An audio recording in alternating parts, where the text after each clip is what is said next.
The reasons I like it is because it deals with the underlying characters very well. It looks nice. There's a series of fonts that work pretty well with these built-in underlying characters. Number one is if you're developing Tlingit language stuff, here's just me being, what is that? Okay, I'm not worried about that. Okay, I thought the TV was freaking out on me. I'm kind of a font, I don't know.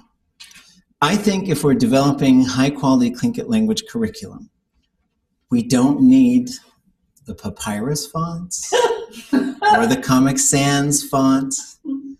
We need to be kind of professional.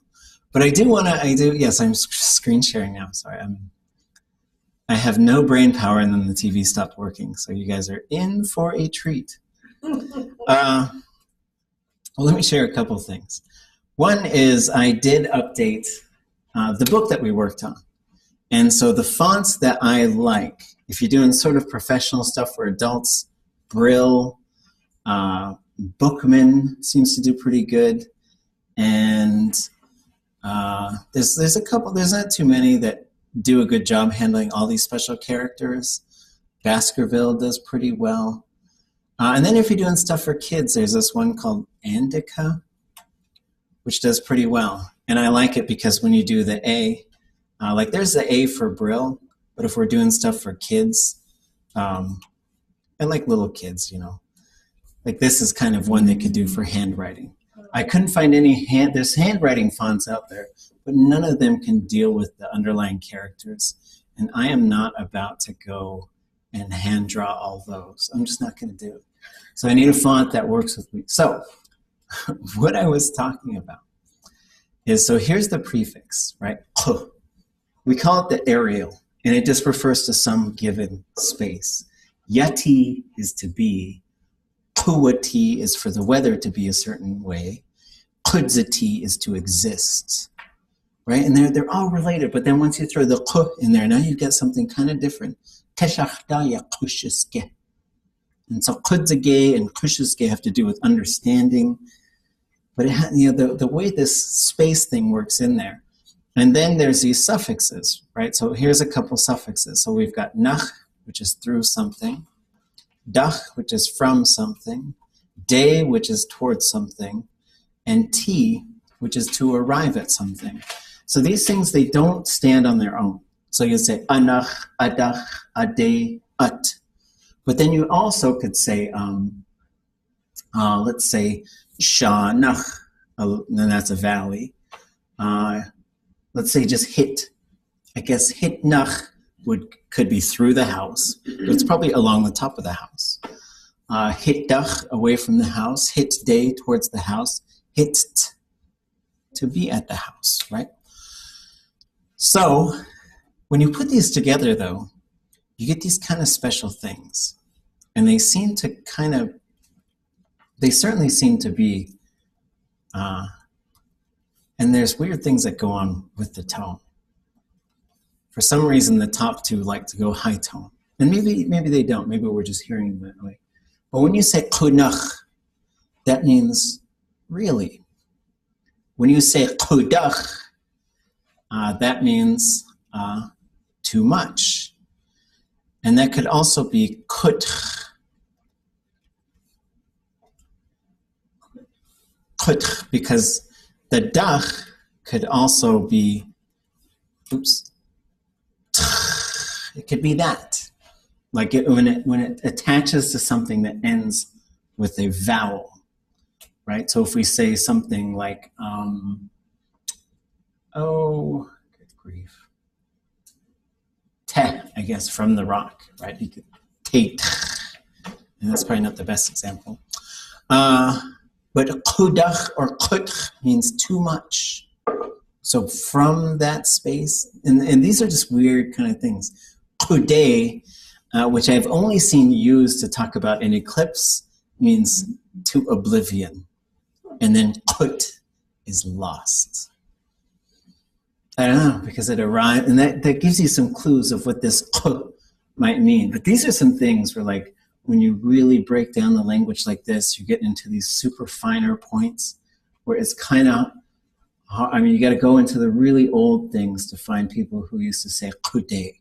But, kut, kudach, and kunach, we all will use those ones, and a lot of people do. So, when you said hitnach, is that one spelled as one word or two? It would be one. It would be one. And so you would probably end up saying hit kanach. And then if something went like a bullet, like say you shot a bullet and it went in and it went straight through the house, or I guess if you had your doors open and a bird flew through the house, which would probably be bad luck, you'd probably say hit tunach. But there's a couple of here's a couple of other weird concepts. I guess I'm in weird concept mode. So there's a couple of these directional things where it kind of depends on where you are. So if I am inside of the building, I could say neshku. But if I'm outside of the building, I'll say hit yigu. So you only really talk about nesh when you are nesh. Otherwise, it's hit yi. And it's sort of like gone. You have to be inside to say gone de nagu, right? Go outside. And same with the beach. You could say niche like it's on the beach, but you usually would say ik to go towards the beach from a place that's not on the beach. Okay, that's probably went too far. How's everybody doing? Now that we got everything kind of working in here, I thought I'd do that kind of weird thing to start. So too much means from space, from the area. Yeah, but it's kind of one of these things where you're best off just sort of leaving it as just too much. But if you want to structurally see how that thing is working, there's some really fascinating relationship with the k that's in there, and it starts to reveal how it works in other places. Okay, Brain Power Day! Yay! And I had a spelling error in here I spotted when I was in Ketchikan. It said kakriak, yakkitlak. So then the way that you guys could say this, we'll add a little, just kind of a little thing on here, thinking of Nora Downhauer. And we're also thinking of future, because we're going to go into the future forms. The future's coming. So this on the top, it says, what does anybody know what those translate to? Kakwaak, yakwatlak. Anybody translate those for us? I'm going to succeed. Yep. Kakwaak, I will try. Yakwatlak, I will succeed. Oh, that's what I got from. We will succeed with love. Yeah, yagachtutlak, right? So we're going to start to see, we're going to keep hammering these these perfectives, but then we're going to start hammering these futures as well, right? So this is how I propose we kind of start. We got 2-3 classes left, right? This is the wrap-up mode. And after we take a break, I'm going to show you guys a project that another intermediate Tlingit student, a couple of them did. Just so we start thinking about projects too. We got to start getting into the mode where we're going to wrap up, motivate ourselves for the summer, and come back strong for advanced Tlingit.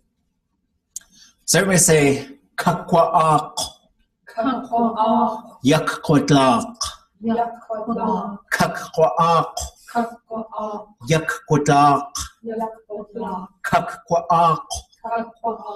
yakwatlak. So like yakwatlak is like I'm going to obtain it. I'm going to succeed. I am going to defeat that thing, right? Because that could be it too. Like, you could be, I'm going to go beat someone in basketball. I'm going to go beat somebody in darts. I'm going to go, it's fighting time and I'm going to beat them, right? But it's also like I'm going to get it. I'm going to succeed. I'm going to obtain it. Then we kind of come back to what Nora shared with us, and there's a number of different things that the old people shared with me that I like to pass on. When Nora was having a real hard time when her husband passed away, I called her and I was talking to her in Tlingit, and I went to be by her and I said, and she said, I'm gonna try, right? It's very powerful. She also said, and we keep this in mind as we learn these sort of rules and these other things and these crazy ways to put these verbs together. You have to just keep using it. Keep using it. Keep, say it, hear it, read it, translate it. You have to become getting into the manipulation of the language, right? Learning new things, keeping hungry, finding all these different ways to put more concepts inside. So we come back. Oh, did you have a question? Was she talking about improving your own language abilities or improving the world around us? That's a good question. Let me show you guys the context of this. And I'll give you the setup is the way I remember it is we had just come from Richard Dowenhauer's funeral. And we had to get together and talk about this project that we're all working on. And so thinking about this project, we all get together and we're all super sensitive about Nora, and we know that, how much he took care of her and how close they were. And so when we thought about it, we got there, and then she just started making this speech. And we were so lucky that Kathy Ruddy recorded it on her phone, because it wasn't, you can get to this point in Tlingit, I think, where you realize something really big is going on in the language, right? That, whoa, this is something big. And you may not understand all the things that are being said, and maybe you'll get, a certain amount of it, but it's really fun to reach this point where you realize something big is happening. So I'll show you the context. We'll just listen to it. It's got subtitles on it too.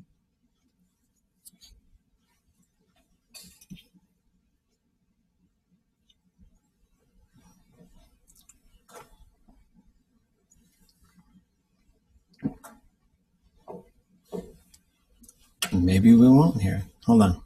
I gotta figure out where my audio went.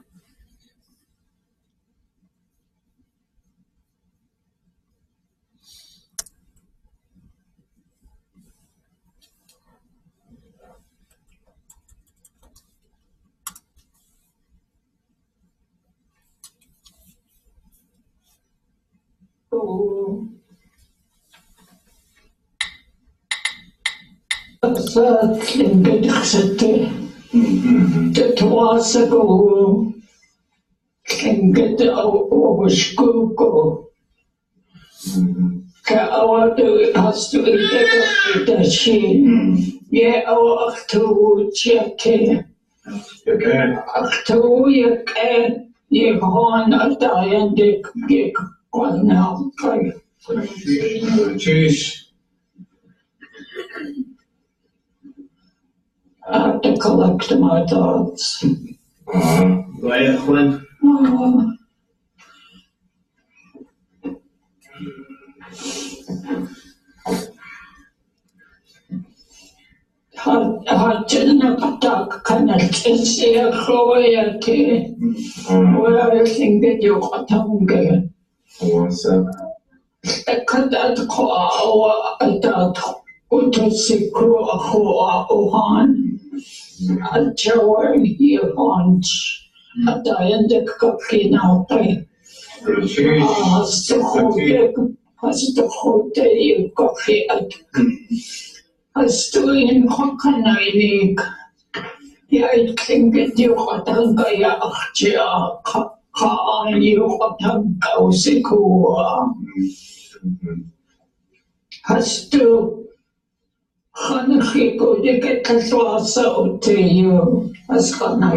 Sometimes it's kind of hard to do.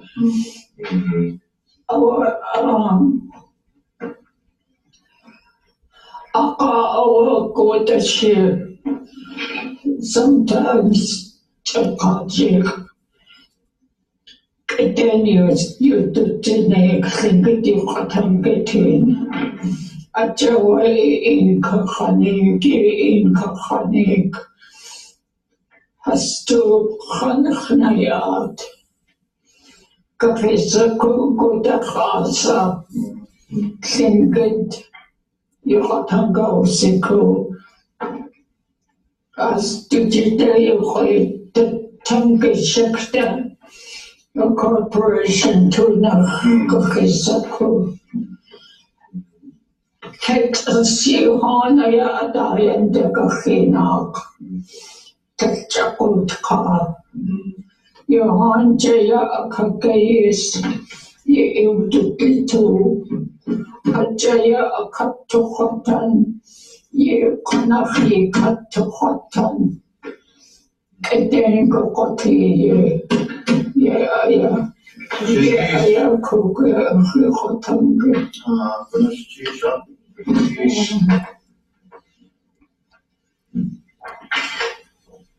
En ati yo katangi khape khli kanichi shaya krichish to khwat khis aya ha tu ti ha khuk ye ti ye krichish Kunichish. ha yisener chisha. Yeah. Okay.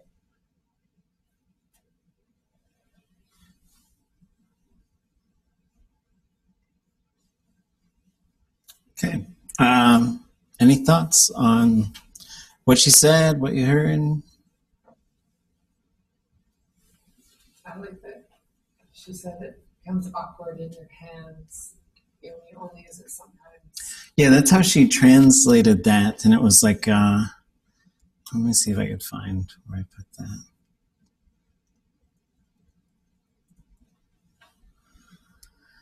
Oh, shucks.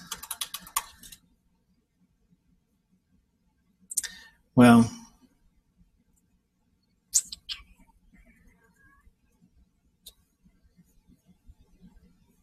let me just open that movie back up.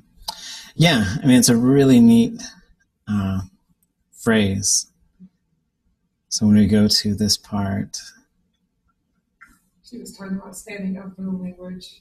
Mhm. You feel like the quote is about your own speaking abilities, but also what you can do for the language. yeah,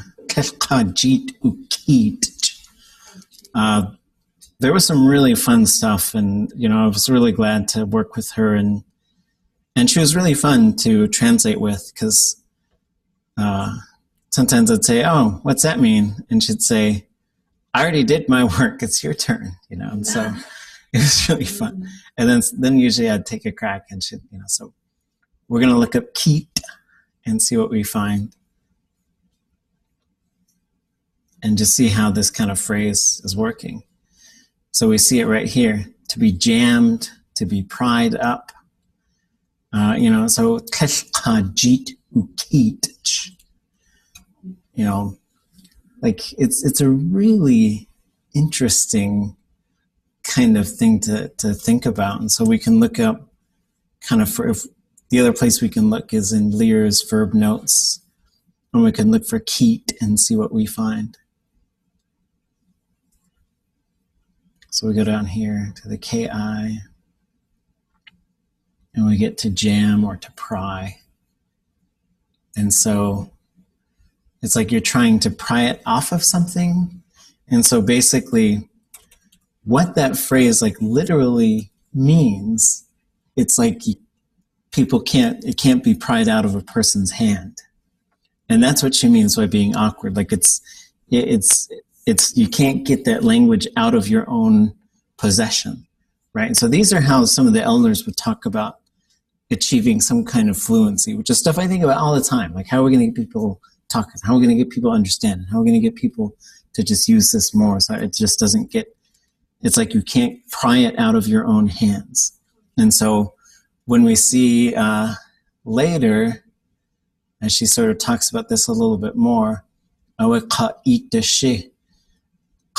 sometimes help comes into your own hands, and then you improve it by using the Tlingit language.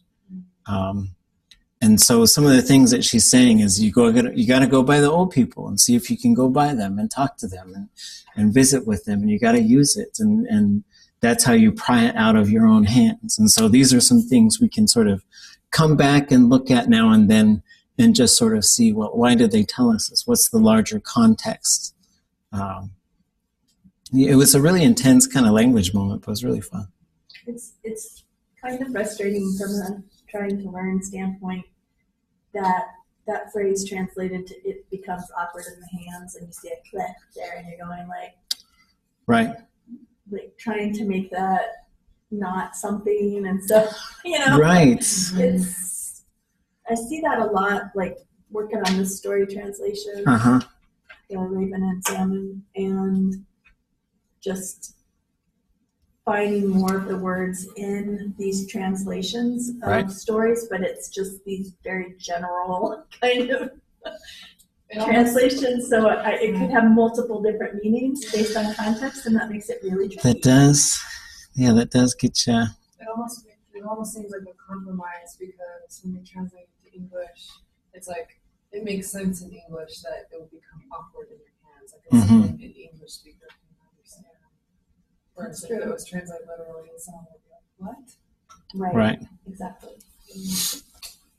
But I liked your idea of maybe for a project to have the 3 columns, and maybe the English, the meaning, the Tlingit, the meaning in English, but then more of a like literal translation in the middle, so that you can kind of piece together where that meaning is coming from.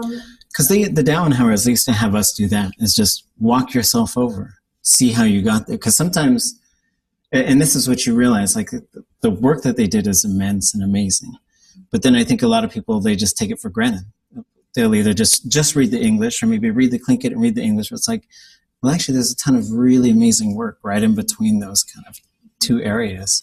Let me pull up this, since you brought it up, our translation project, and check in on that for a second. Where did I put mine? I noticed something she said in that little clip was something I looked for in another set of stories, and it was used a lot, which was the away. Away. Which is like, this is when, I think. Yeah, and then following after that, and then is always a really good translation, and so that's a really good technique to use in narrative. It's like, and then this thing, and also if you're given some kind of Tlingit speech, right? You got to find these things that help you collect your thoughts. Here's one. Stop. Let you tell something, right? Because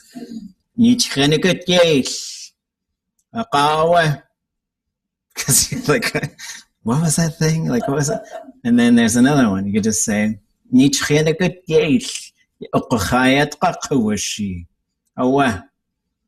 Awa is another really good one. How? There's another one, right?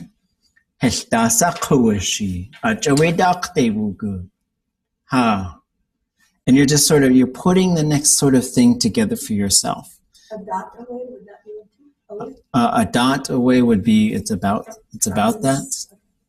A dach away would be from that. So, so here's a few phrases. Yayel away, nicht wugut. Did we get anything for that? Went to the beach. Raven went to the beach. Yeah, Raven. So like this, Raven went to the beach. Right. So here's Yayel, this Raven. Aweh. And there's a lot of times the aweh, when we see how does this aweh work, right? As far as our bilingual brains understanding how it works, aweh could mean that one, that is, or it could just sort of provide a little bit of a break. You could sometimes say, yeah, this thing, we're talking about this thing, and then we're going to talk about this other thing, right? Yayel aweh nicht wugut. It just gives it a little bit of separation between these two things. We're talking about raven, niche, and there's a wugut is to walk. And we know niche is the beach. What is the T thing there? Yeah, at, right? To be at. So he walked to the beach. Cha'at wugudi awa ausatin yata.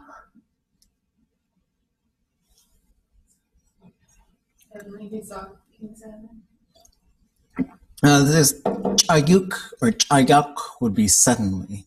So we don't really have the suddenly. Just then, or just. Not really then. Tle would be kind of then, or chu tle would be just then. Cha'at wugudi, when he got there. Right? And so these are some interesting sort of things we're going to see. And these are going to help us put these things together.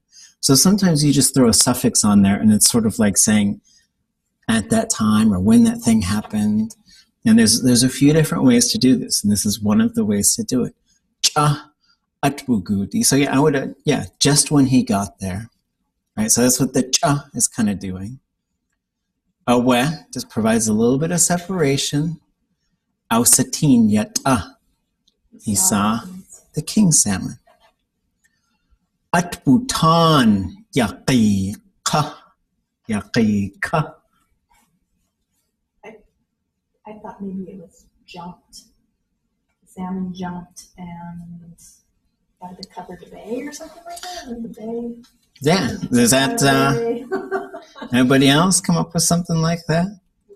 So here's we can look up ton, and we come down. There's like a bunch of them, right?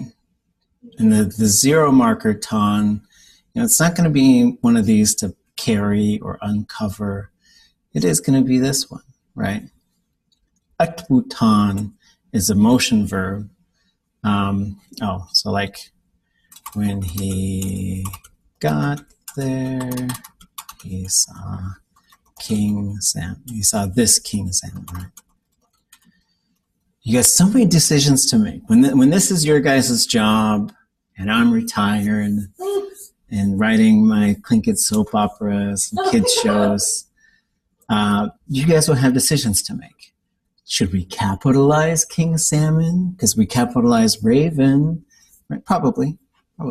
But it's do we capitalize it here? Maybe. I don't know. And yet is this case. Right. So in this, that's how. So yagej yata, and so a lot of times in the context of these big stories, it's saying it's this specific one because you don't really have like the king salmon. You don't have articles in Tlingit, but these can work like that. And you could say you, like that one way over there. Yeah, this one right here. So there was 2 ku'ules in our doctorate program. And we said, how are we going to tell you guys apart? And I said, well, you're next to me, so you're ya ku'ule. And you're over there, so you're we ku'ule. And so that's what we call them from now. Atwutan yaqiqa. It was jumping around. So when we have, there's a couple different things. And these get a little bit tricky to interpret. So the ut in front of them, and we haven't dealt with motion verbs yet. I don't know if we'll get there. I'll try to get there. But basically motion verbs, there's a type of motion. This is where motion verbs get really crazy. Is that there's these different types of motion. And that motion will tell you what the conjugation class is going to be. So ade wugud. We know because it's day. Ade wugud, adach wugud, anach wugud. Atwugut. Atwugut is to walk around somewhere. He or she walked around somewhere. But you could say neish uwagut. They went home. So uwagut instead of wugut, because the conjugation class changes. Right? So this is a little bit crazy, but atwutan in this case, because we see it the way that the verb is put together, we see it's to jump around. For a fish, only a fish, or well, I guess a whale could do this.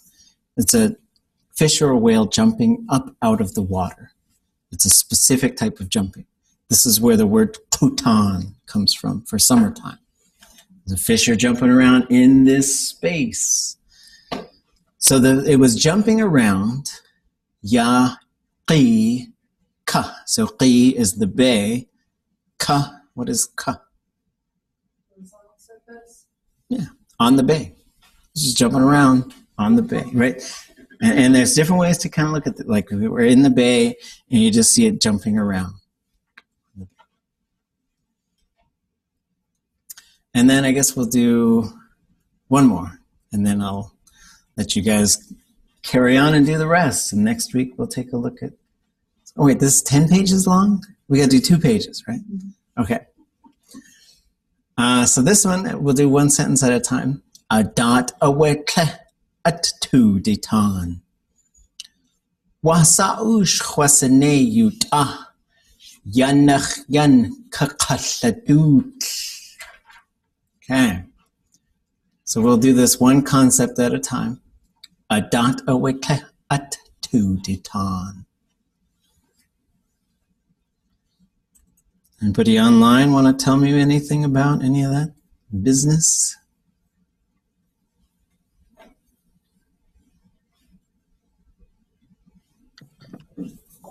Is a dot around?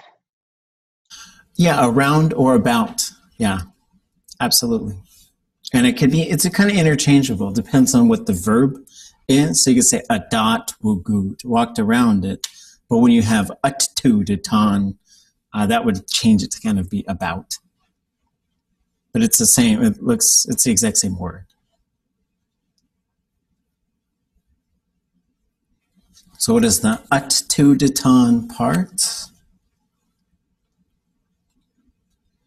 So here's tan again.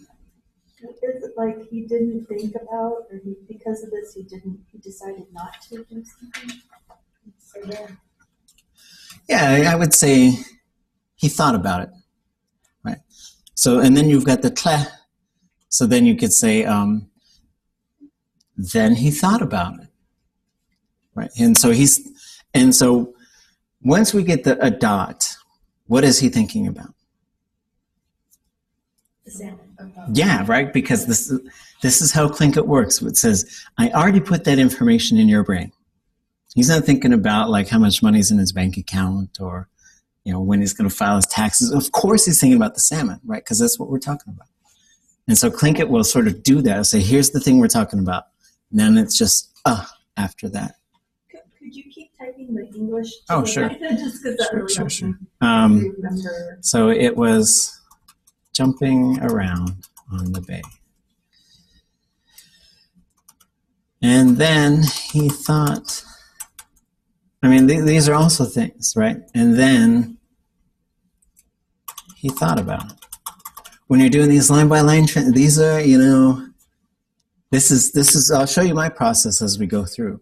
I tend to put the verb with where the verb is. And I got to do a little, and not everybody kind of agrees. And I understand that. So what's that there mean? Yeah, tle means then. And so there's a couple different ways it could be used, like sort of like right now, this is what he's doing.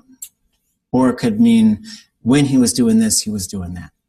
But when it's used just once like this, it means then, right? He thought about it. Oh, we'll put a little, probably need one right there too. Wasaush khwasane yuta. Yanach yan kakashadut.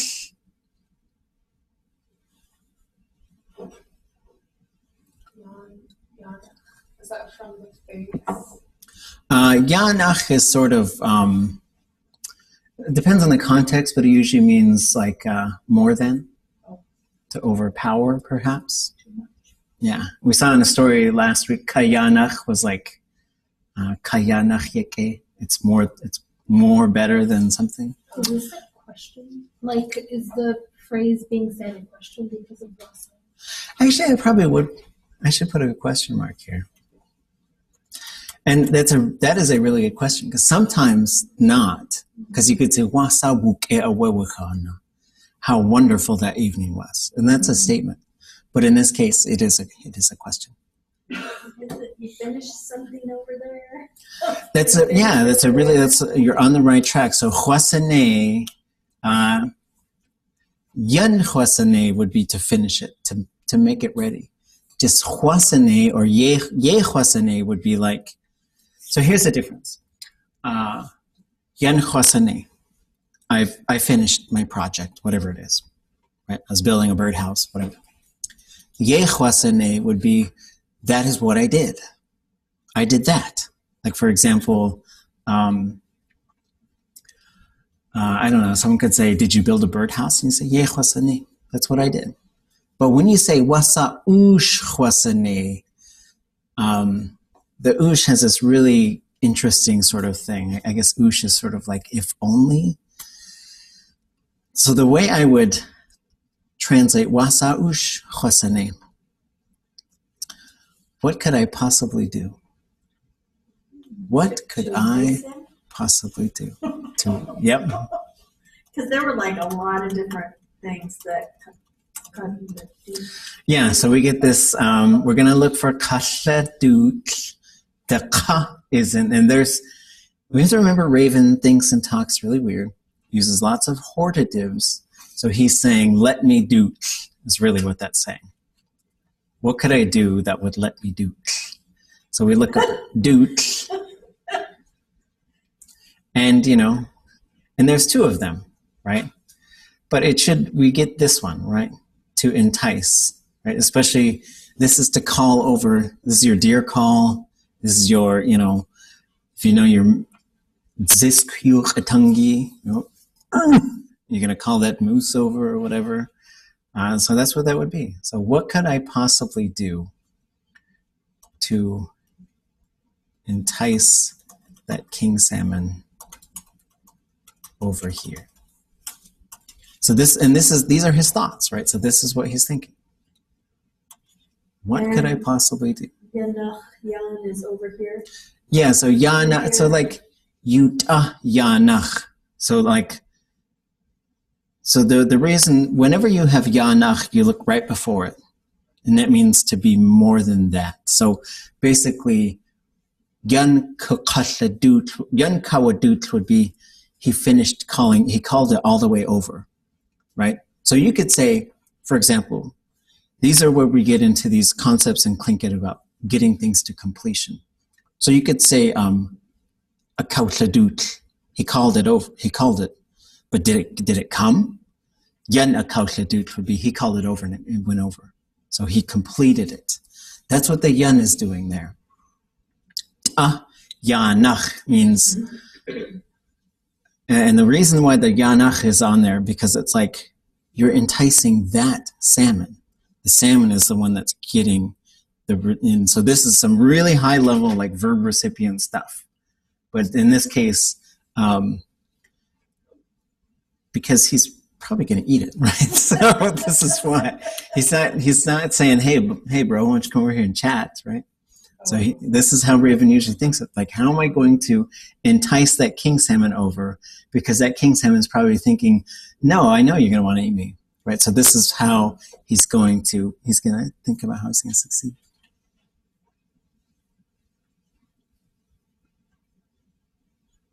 Kahwa yu kugut sawa awat a wesu.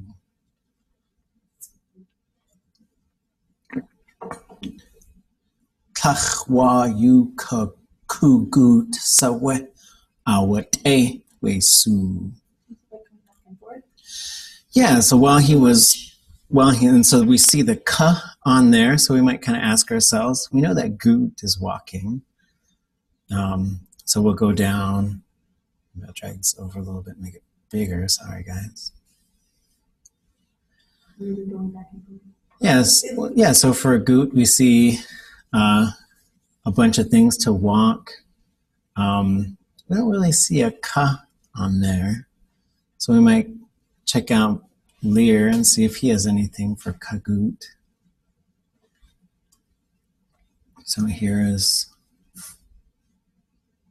to go.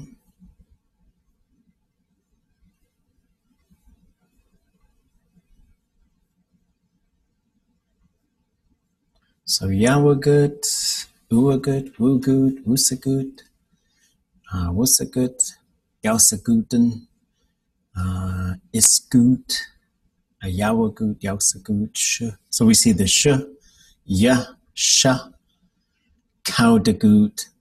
And so Kaudagut, we're getting, so here's that Kode for the eclipse. Kawagut, strutted, walked noticeably, pretentiously, seriously, pacing back and forth. Right, so now that gets us sort of into this realm. So sometimes we got to keep digging around through our different resources. And Lear generally has a lot more verbs documented than Nation Story. His stuff is a little harder to navigate.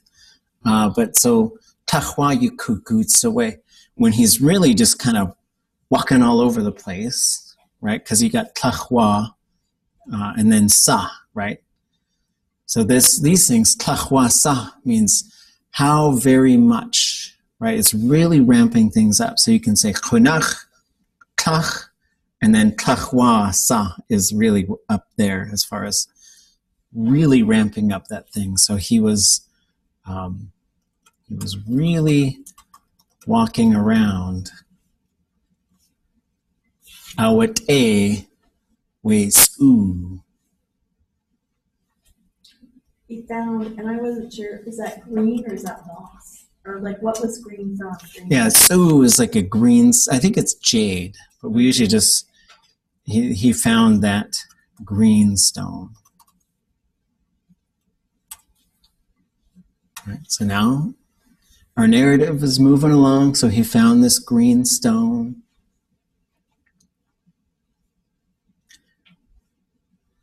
Okay, so line 10. Te'atku ashakich.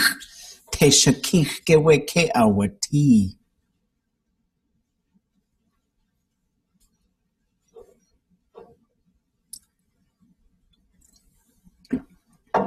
Anybody who hasn't tried anything yet, want to give a shot at some of these parts?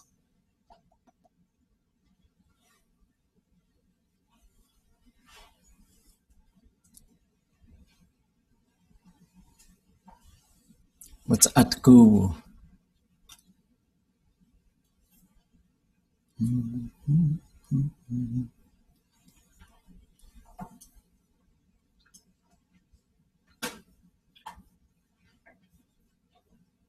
Is it in here?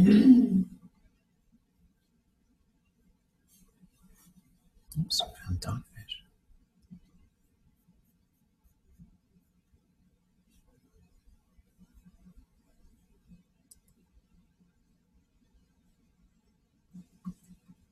Oops, that's a high toe.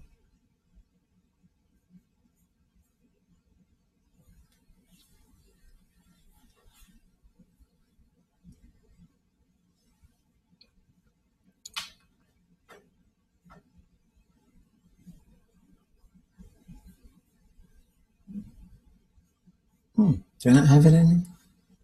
Did anybody find it anywhere? Is that a stump? It's a stump, yeah. Huh. How did you find that one? Did you know it? I forget how. Okay. I can try this. Oh, cook. Just then, on top of a stump, on top of a rock, perhaps, he bought it out. Okay, yeah. So K-A-W-T would be to put something up, like you're going to put it up somewhere. And so it's a handling verb for just a compact object. And so we start to recognize some of those K-A-W-T, Ye-A-W-T. Ye-A-W-T would be to put it down. K-A-W-T would be to put it kind of in an upward motion, like I'm going to put it up on this shelf. At-gu-wu. So I had gu-wu in there. So gu-wu is a stump. So at-gu-wu would be just some stump. A shakik on top of it, right? And you could say at-gu-wu shakik, but you probably said at-gu-wu a shakik, just so that the atgu stands out a little bit more. It might be a word that's not used maybe as much. Shakik would be on top of something, like on the head of it, basically, is what it breaks down to. This also shows us how Tlingit uses concepts like or, right? And there's no definitive way to do it. Like in English, you just use the word or, right? Do you want coffee or tea? And the giwe and the gwash and this other term, kachu, they all were, it's kind of a dialect thing. If you talk to speakers in your area, like a straight up way to say something would be like, Dasa ituasaku, gwash chayu, gwash kahwe. That's one way to do it. What would you like? Maybe coffee, maybe tea. And so that's kind of an or type of thing. Another way is dapasa ituasaku, kahwe kachu chayu. What do you want, coffee or tea? And in this case, when you're telling a story and you use giwe, giwe is very similar to ge. It's just saying maybe. So it's like maybe he put it on a stump or maybe on a rock, right? So in this, and then you've got tle. So you say then on top of a stump, or maybe on top of a rock, he put it, right?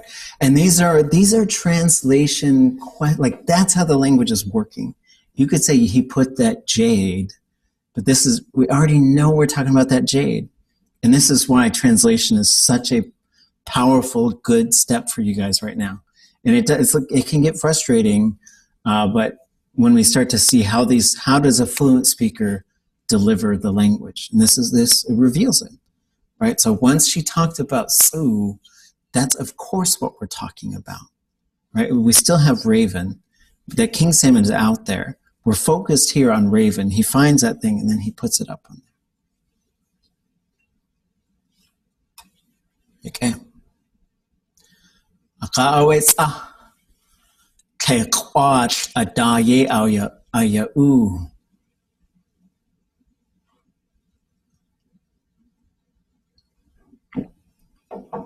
Any new takers for that one?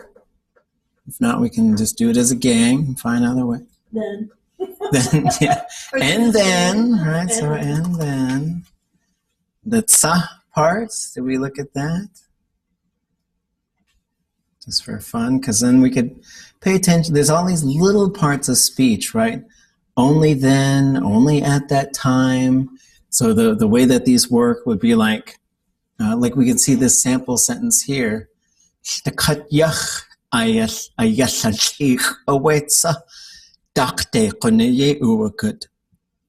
Only when he had broken them all, he started walking up. So it's sort of like saying only, and then once he had done that, right? So what it's saying is like this has, sa means whatever's going to happen is dependent upon this other thing. So he wouldn't have done this next thing unless he had already put it up on this thing, whatever it was, right? And after he had done that,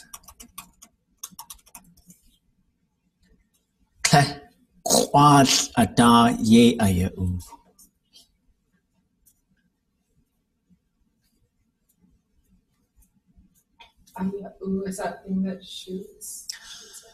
that would be ayaun, right? So whenever we have ye ayau, this is another really powerful Tlingit verb.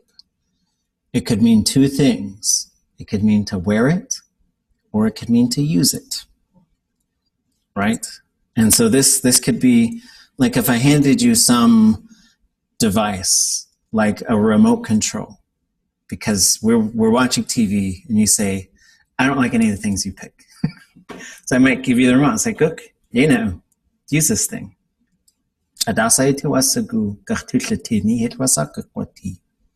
Quach is down feathers. Ye awa. Kay quach ada ye ayau.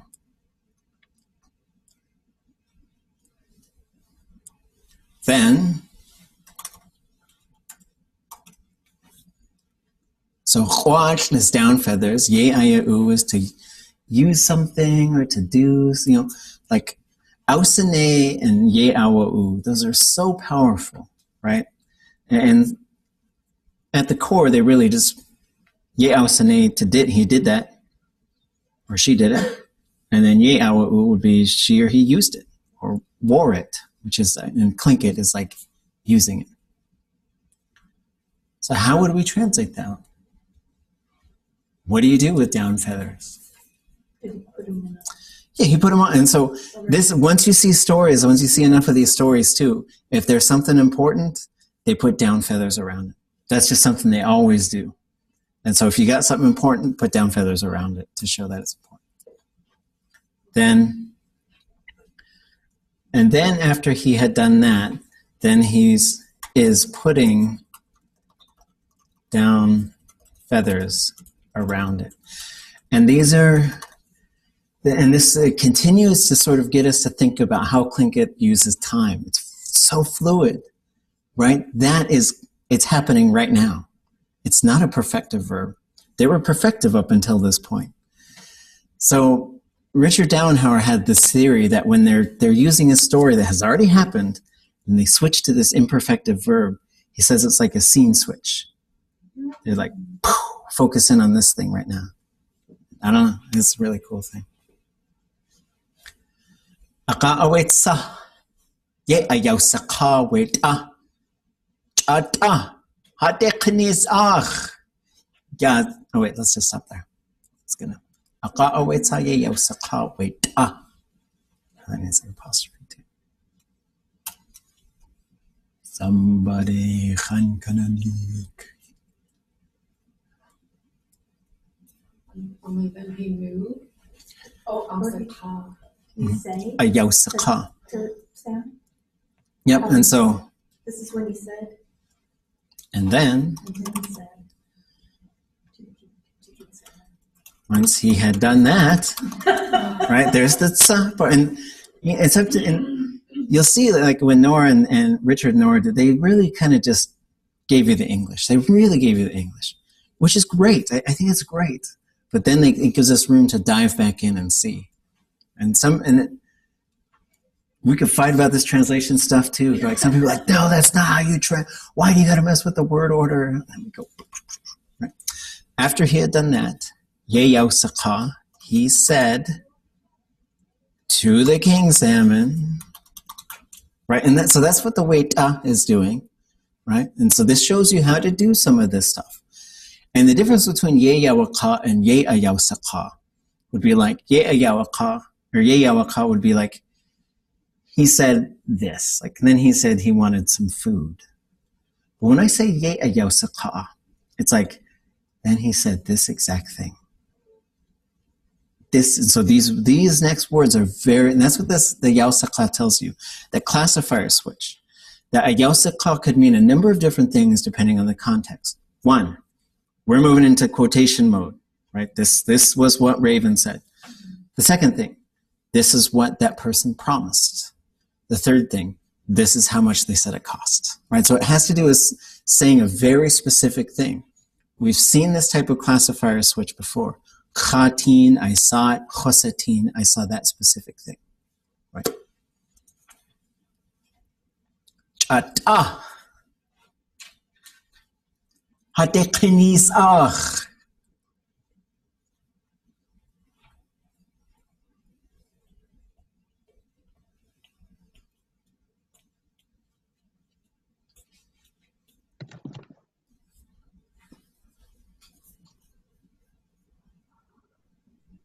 Got something?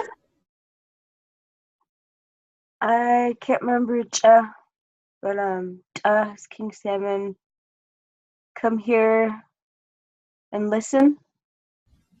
Yeah, aware. So that like hade qinias ach. This is a really interesting thing because you could say qinias ach, which means take the time to listen, right?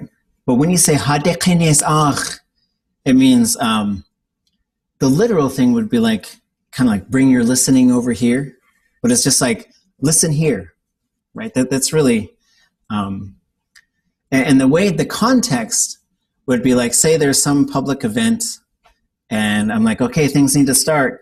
Go get the people's attention. And you're saying, bring your attention right here. That's what you're saying when you use that hade and you say, hade kuniyazak. That's how you're supposed to do it. So, and then the cha part in this context, when it comes right before a noun and we're using it like this, it's like, hey, King Salmon, right? That's what he's doing. So I just thought we need a Tlingit translation for Lemony Snickets. Ooh. They're always saying, in this context, we mean. Oh, right. Words. So it's like, listen here. That's how I would probably and people have their, you're really just getting my interpretation. Some people will probably tell you it's wrong, but I think that's how it works. Okay. Ya tsuk away ye idayaka ik uchut ich.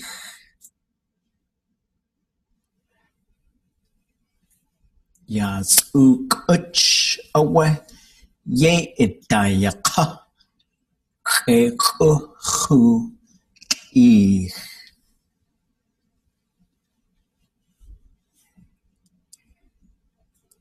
Is the su'u there referring to the jade? So Yeah.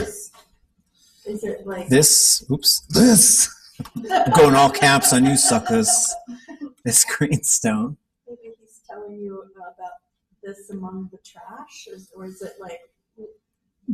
Yeah, we'll get to the trash part, right? So when he says, so here's another thing, like ye adayaka. Ye adayaka would be like he or she is saying this exact thing right now.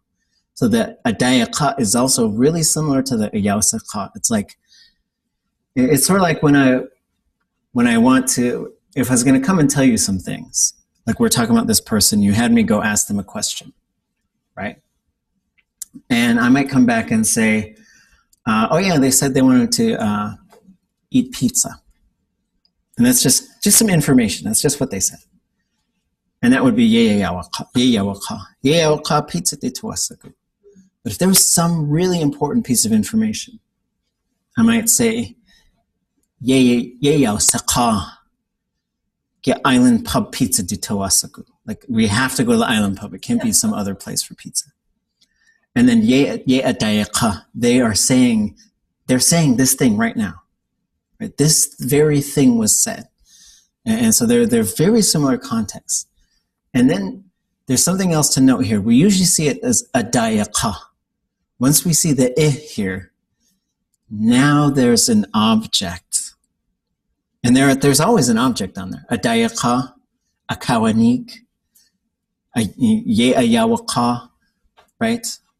And then these are ones where the object does not switch very often. But in this case,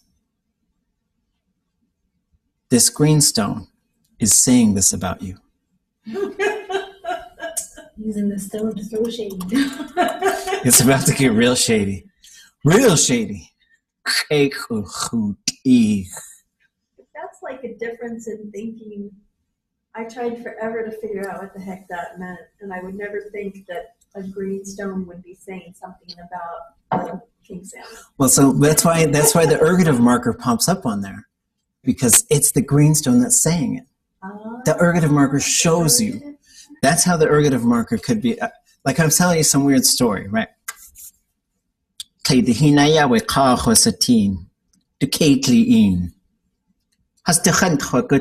Wasa'atnanin Khan Kawanik Ka.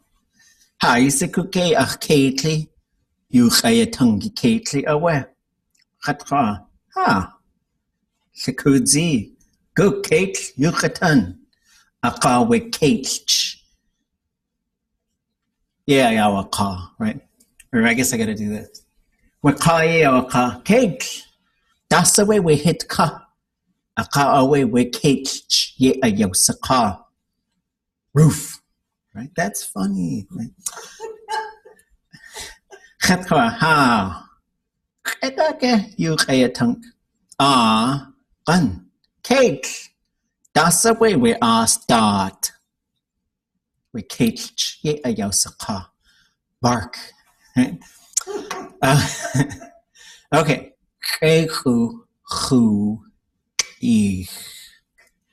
What is ehu?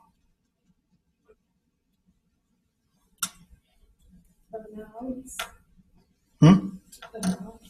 No, because that one it would have to be underlined. Ehu. So ehu, we're going to go find ehu with no underline. Gills.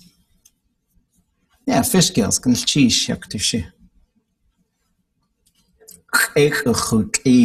So how would you translate that? Gills among garbage.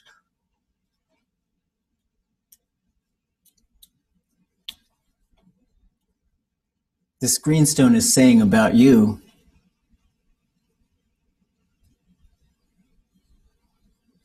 And so this, we got to do a little bit of sort of, how would that work in English kind of a thing? It might work different in Tlingit.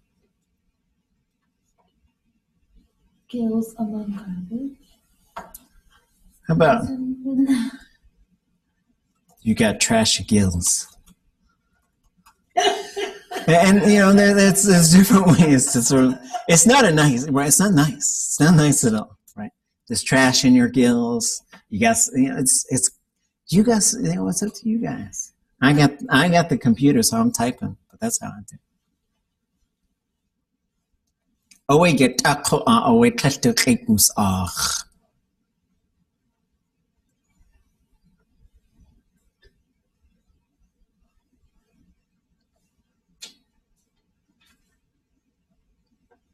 Away yet away test it was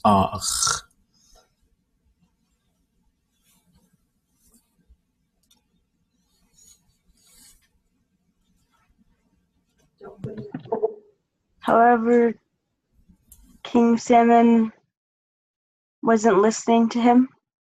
It's right, yeah. And so you could also away yet away test it was so Ach means to listen, right? So would be like he stopped to listen, but ach could be to listen or to obey. Right? So you could say ach didn't listen, right? And then, so in this case, the translation I would suggest would be the king salmon.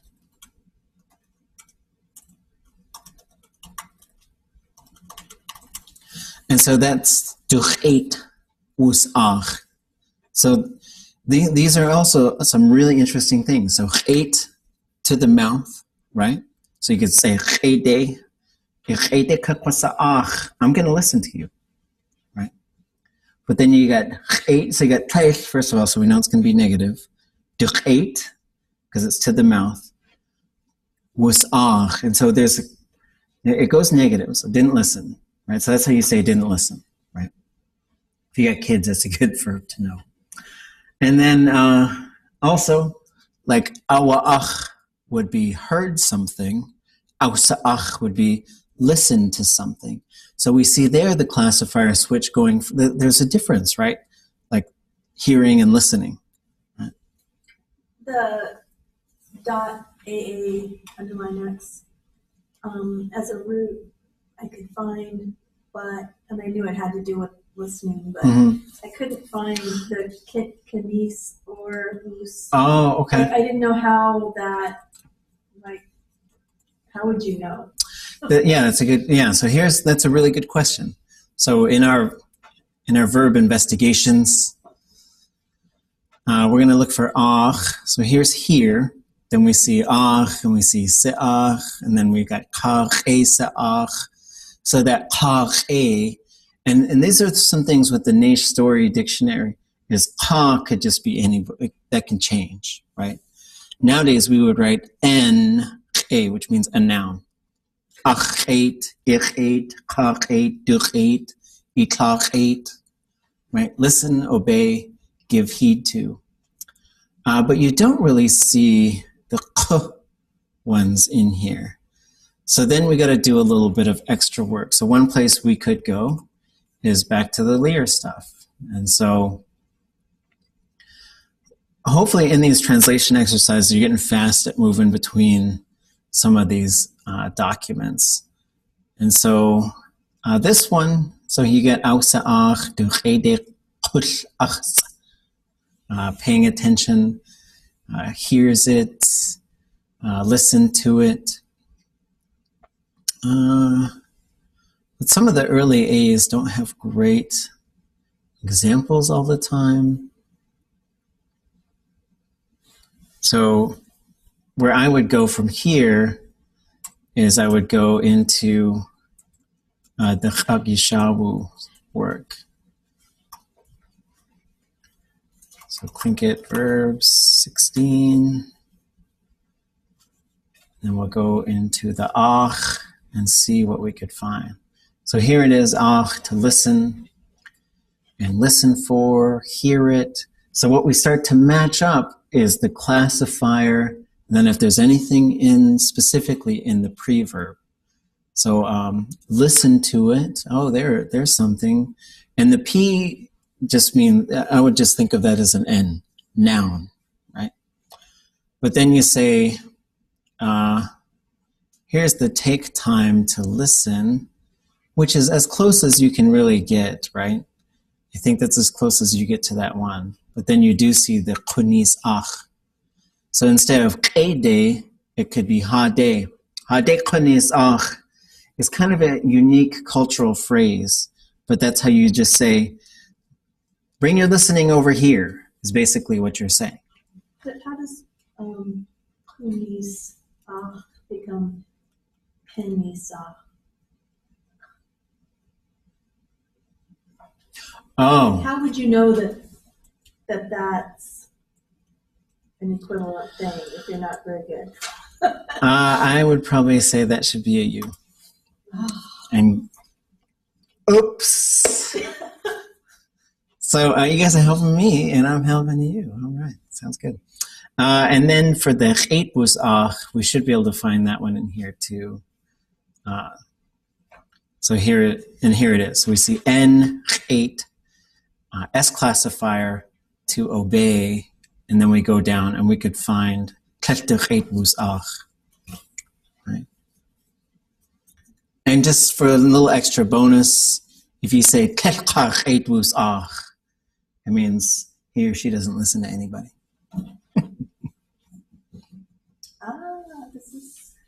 That's so interesting. Okay, so we'll do pages 3 and 4 next time. So do as much of it as you can between now and next Tuesday. Now we only got 20 minutes, so if you need a break, it's going to have to be kind of fast since we got a late start because of the blasted thing.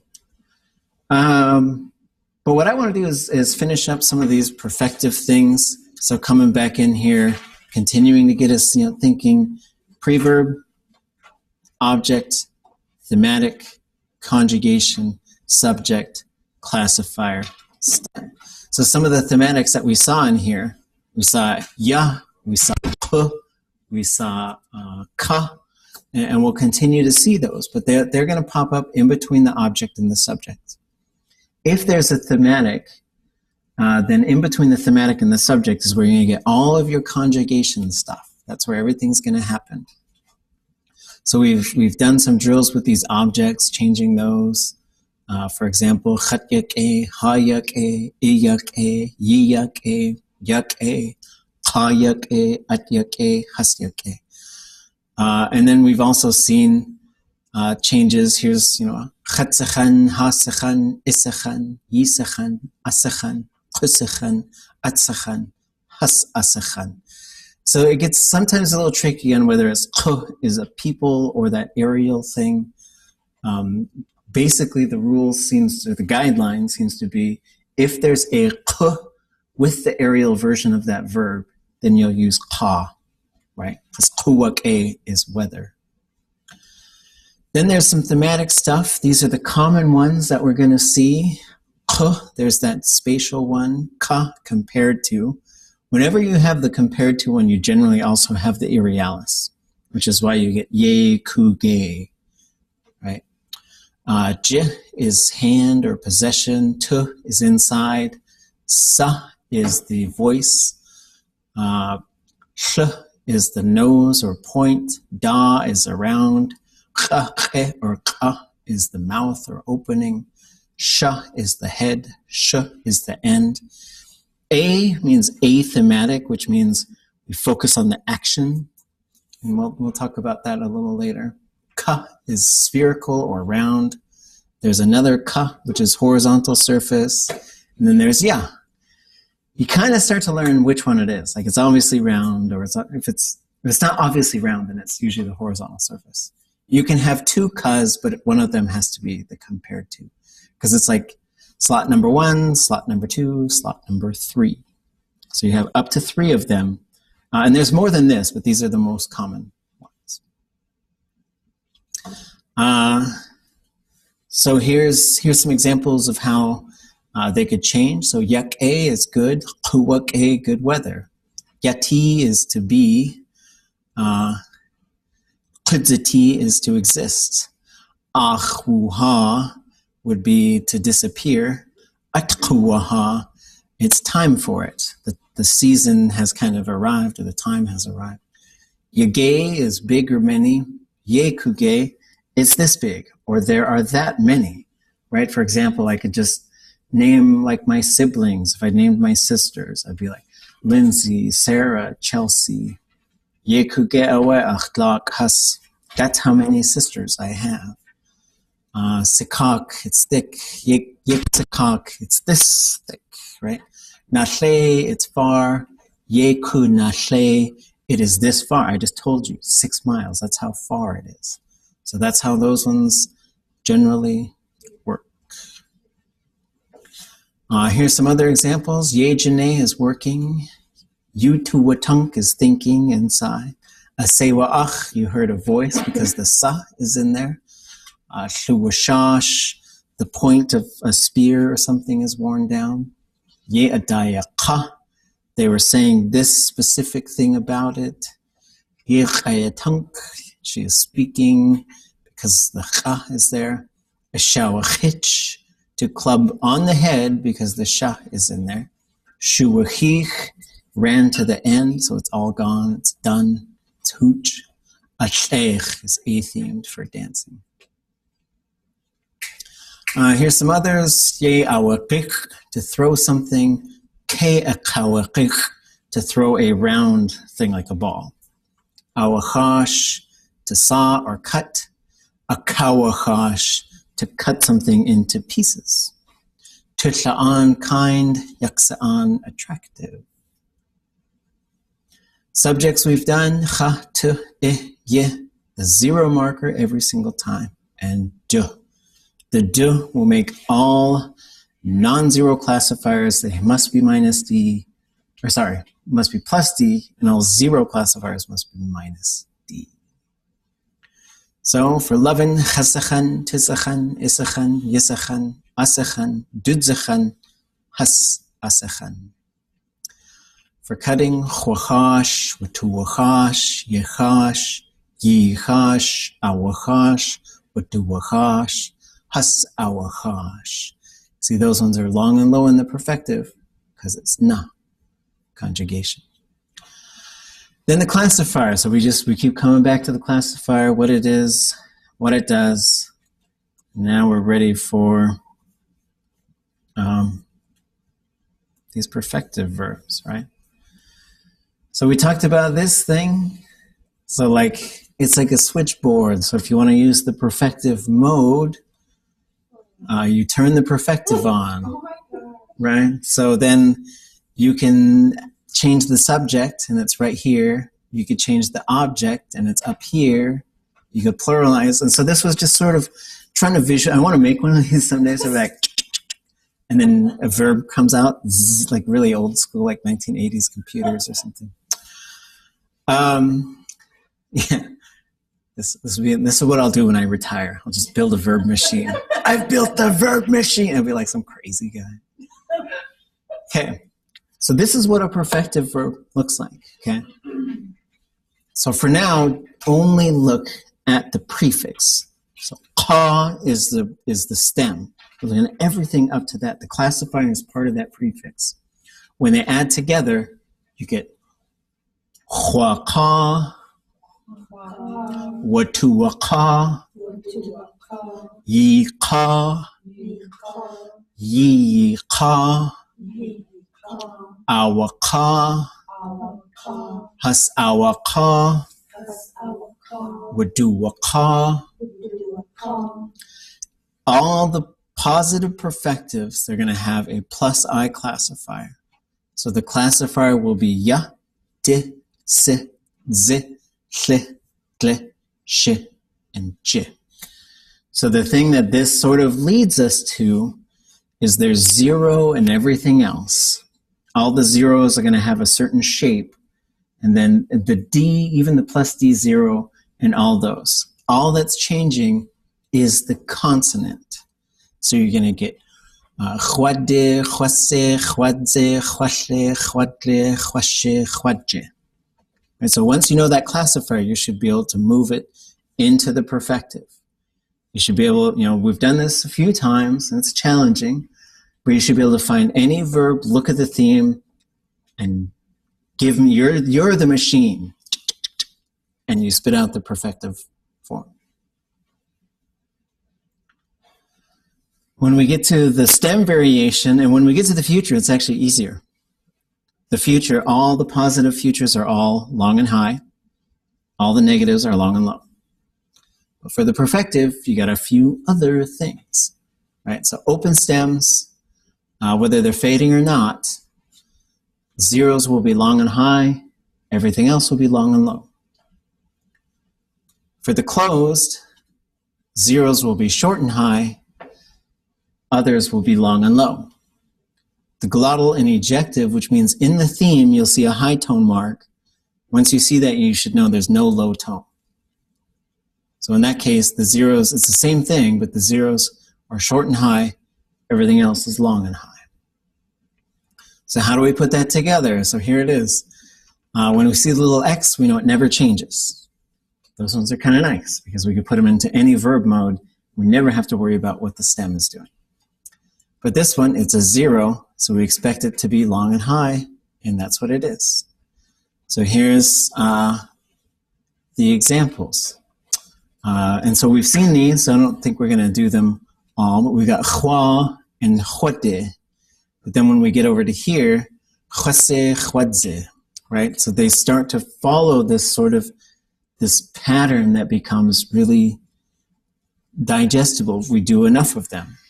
So we did all of these, and then we did these, right? So we were able to accurately guess all of these for listening, bathing, putting on a shirt or a dress, knowing, making something sick, crying for something, sniffing for something, playing musical instruments, getting something dirty, resting, shutting ourselves up, knowing how to do something, and then jumping, which was kind of crazy. So now this gets us to the point where what happens if you put a thematic prefix on it, right? So now it's got a slightly different shape. All the same rules apply.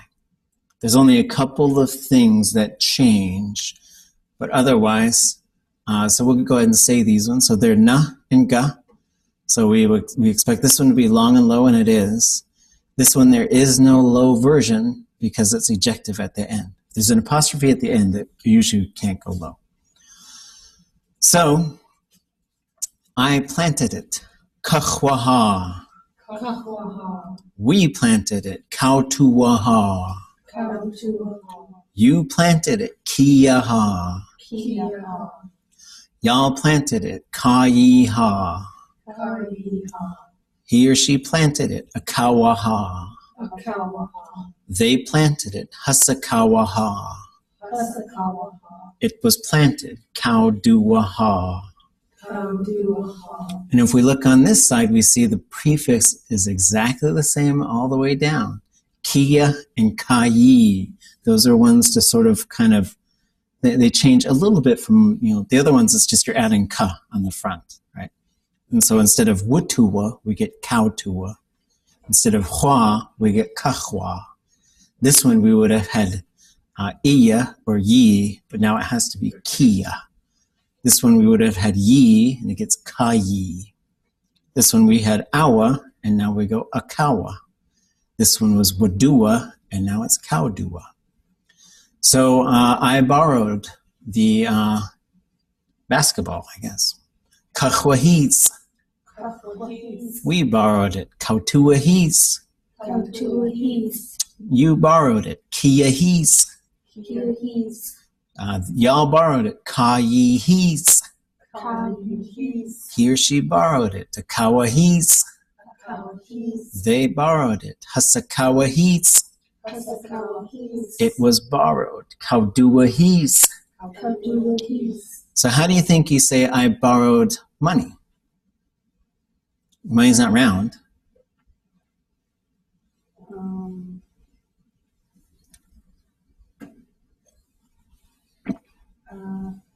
Yeah.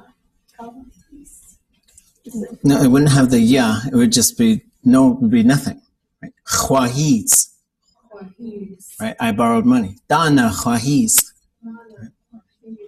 Atwe shkun kain. Atuna khwakut.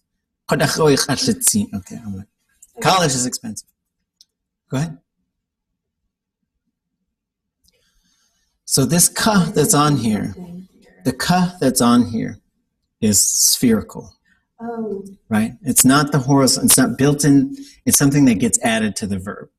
There's quite a few verbs where it's like this, but if it's round, then you've got to specify that it's round. So he's would just be to borrow. Yep. And the ka is like to borrow. A round thing. Globe. Yep. That's I do wait it, right? Can I borrow this apple? Oh wait, that's round. Oh. Right. But maybe this. I don't know. So for me, round things you could borrow.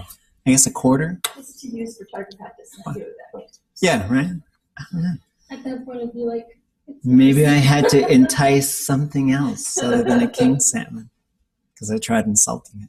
So the ka is the preverb or the what's it called? The thematic. The thematic, and so this is where we learn these patterns, right?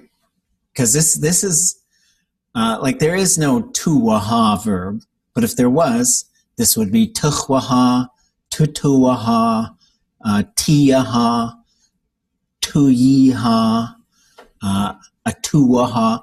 So the ka just changes to tu, right? And so what we find there is that could shift to anything, right? And so the pattern stays the same. But in this case, the pattern that we're looking for, if you look in Crip and stuff, it's going to say CV. Because consonant vowel, like any consonant vowel would be on there. And then you're going to get khwaha after it. Khwaha, shukhwaha, yakhwaha, kakhwaha. Right, so I guess what's confusing to me is that is to plant, but there's nothing else. It's not. I mean, why?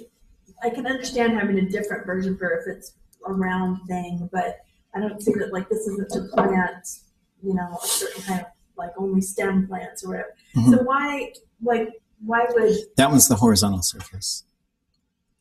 Because this verb, the ha verb root, means to move a whole bunch of things at once. Kahwaha, I'm going to move all of this dirt onto this surface. Because it means to dig or to plant or to garden.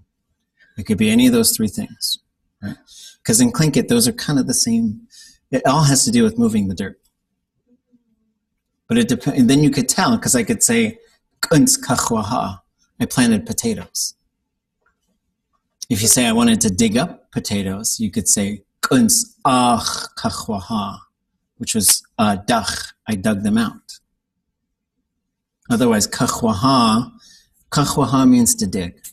A dach kachwaha means to dig it out. What would baha mean? Chwaha, I don't think there is a chwaha. So that one doesn't have meaning without the. That one, it kind of has to, like, but there are other cases where you sort of have the ha, like shayadehin, for there to be many. That's the same verb root. There's all these heads that move together. But let's just focus on the prefix, though. Okay. So here's one that's kind of long. So this one is to shake your head no, which you could go ahead and do at this point in time. And then to quiet down, right? This is different than shutting up, right? This is, I quieted myself down. Right? What this one is showing you is no matter, even if you have multiple thematic prefixes on there, it's always about the last one and how it interacts with the other things that are there. So in this one, and you could say sh'ek shakautle. Shakautle would be I shook my finger like that.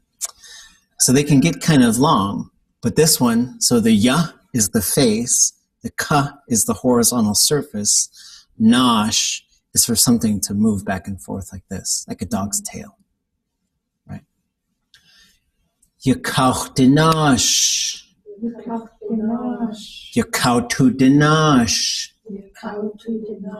Yakaidinash, Yakayidinash, Yakaudinash, Hasyakaudinash, Yakauduwanash. So once you introduce the consonant in the classifier, you get, instead of kia, you're going to get kaide. Kaide, kaisle, kaise, kaishe, kaije, kaidle. Right? So there's classifiers with a consonant and classifiers that don't have a consonant. That's one of the big things, right? I mean, the ya is so soft, it gets kind of absorbed into things. And so we'll see that here.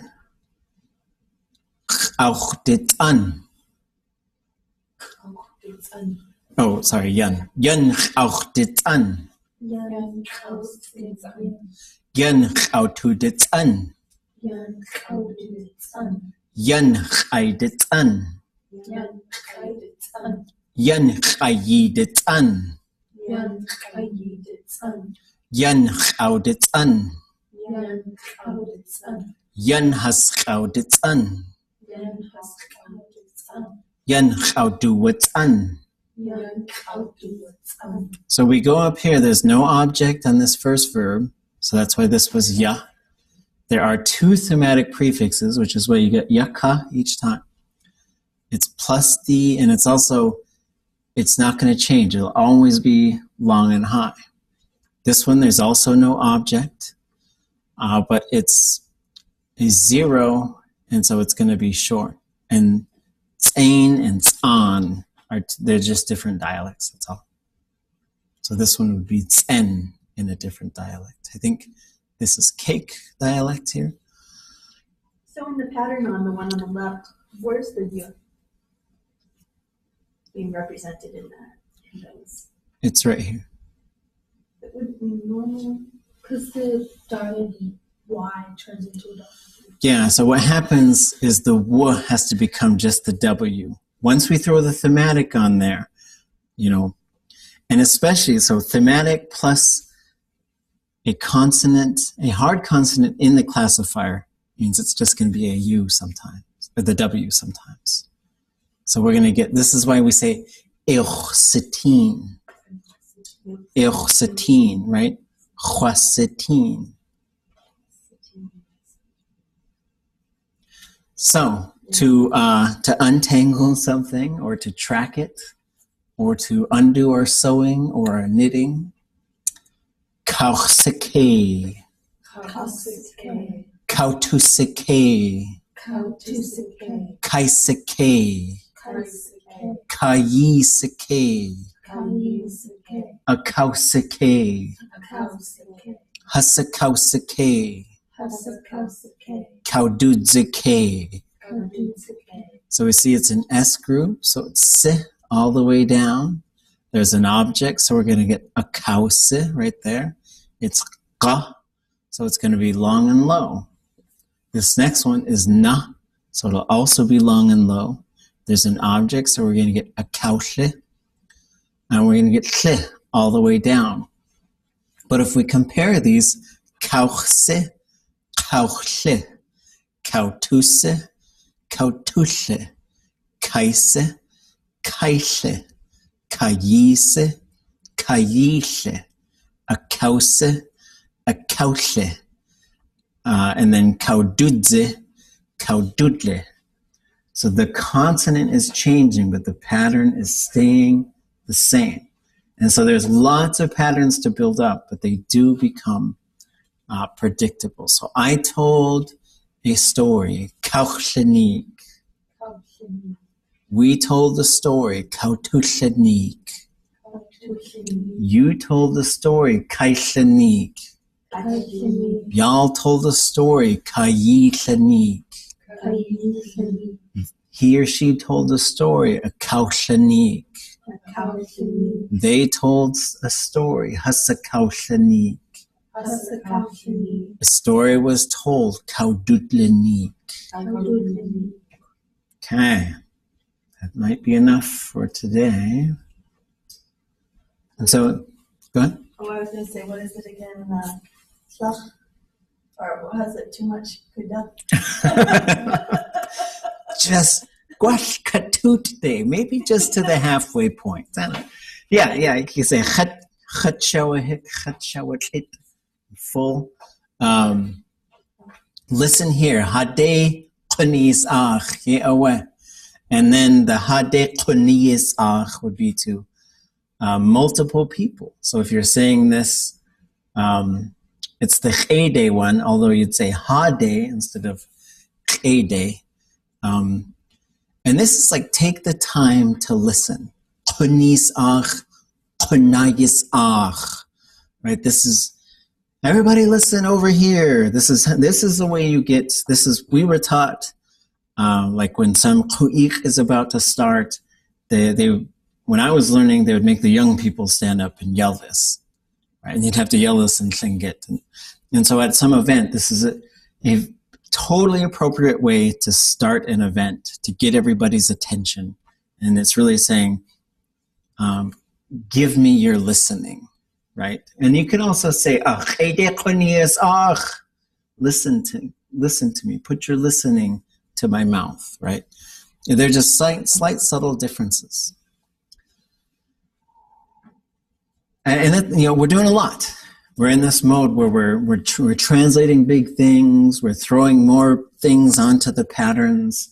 And when you first see these new wrinkles in these patterns, I think it's kind of like, well, damn it, I had just kind of gotten that other one. But like this is it. This is everything you could possibly do to the perfective. And then once you sort of work with these enough, you start to realize there's a limited number of options. There's kind of a lot there, but then that's all of them, right? And it all comes down to the thematic, the subject, and the classifier interacting, right? And then we'll look at some things next week, but Thursday, what do you guys want to talk about? What do we want to do? I mean, we could do a light immersion. We could do more of this stuff. We could do a full immersion. We could try. I think we did food, we did describing things, we did summer plans.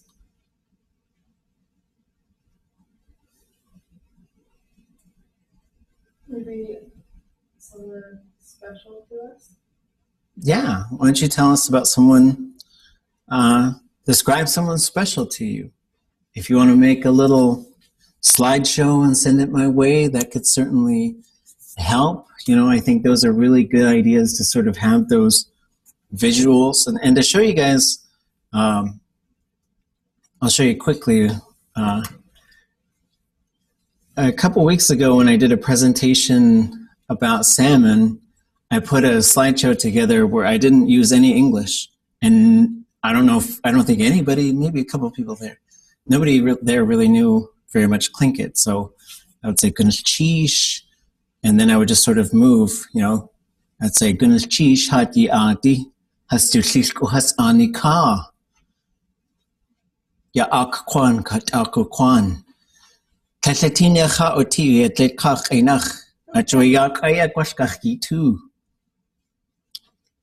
Chatko atas lingek einach. Achtua saku.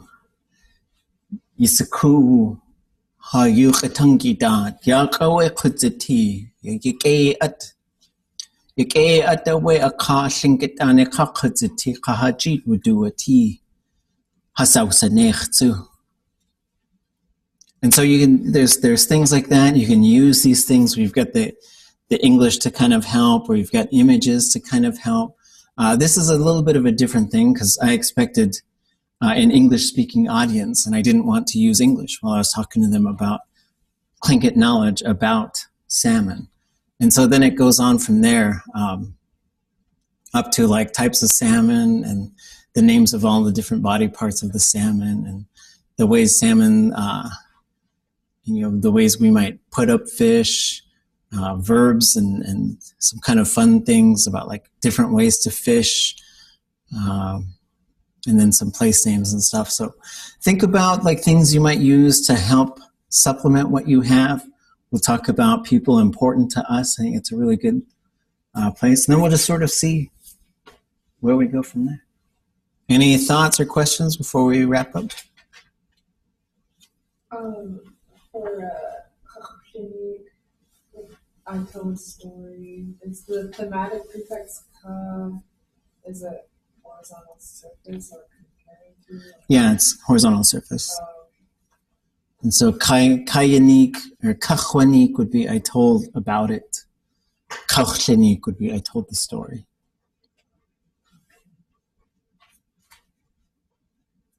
Okay. Yak echawe Johan kuns chish yigo ayachwan dehuch aya.